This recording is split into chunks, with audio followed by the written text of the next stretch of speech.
Yun guys, another day, another tattoo session na po no. Ato i-flex niya atong gitatuan dito sa shop no. Nya mo to bakante ra ta sa mga gusto magpa-tattoo diha. So message lang mo guys kay madawat ta ta og mga advance booking no for the month of November o December. So pabook na mo guys kay sureball daghan mo kwarta na bay kay makadawat naman mo kuha na bonus di ba? Sana all ay bonus. Mao nga patato na guys no para na kay remembrance sa imong bonus. Hey. Na kay mahinumduman ba sa imong bonus sa 2025. So mao to. Mao na nga atong gitatubay sa atong shop no. Nya located ra ta sa Uptown Plaza Hotel door ta sa Jollibee Baybay. So minimalist nga atong gibirada bay.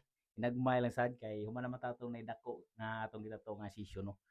Wa pa di tanang humal today na paday usa ka slip ato nga atong tiwas sunon sa pikasay ni Busing. So kana lang sa atong gikamada diha mga badi, mga ginagbay lang sa mudawat ato tangarik mga minimalist, mga medium size nga tato o mga large o mga dagko nga tato, mga full back, full sleeve o full leg unsa pa na diha. Nya ato i-flex ning healing process ako gitrabaho nga katong angel nga tato bay bara nakita ninyo.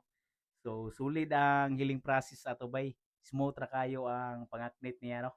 Dili gyud siya magkugang hamis ra kayo. So nakita to na to 5 days ago na to nga tato. So ato gipicturan kay nahimamat man nato sa busing no kay naimbitaran man ta dito usa ka birthday sa ila. Mao to guys ato sa nakita ninyo smooth to kayo nindot black and gray atong gitirada ato mga bay. Nya medyo dark to nang atong gigamit ato para klaro kayo ang mga details sa atong gitrabaho nga portrait no. So mao na ato pa nang gikamada lang gyapon nato ang small face nga tattoo ni ma'am no kay bisag mga ginagmay mga badi dili mo ginaingon nga mahuman kung dali. Alalay ra mo gyud ta diha smooth ra kay para dili sa kayo dinalian ang atong trabaho. So mao ra to daghang salamat sa mga mosuporta no sa mga nakasuporta diha nga tan-aw sa atong video. Thank you guys.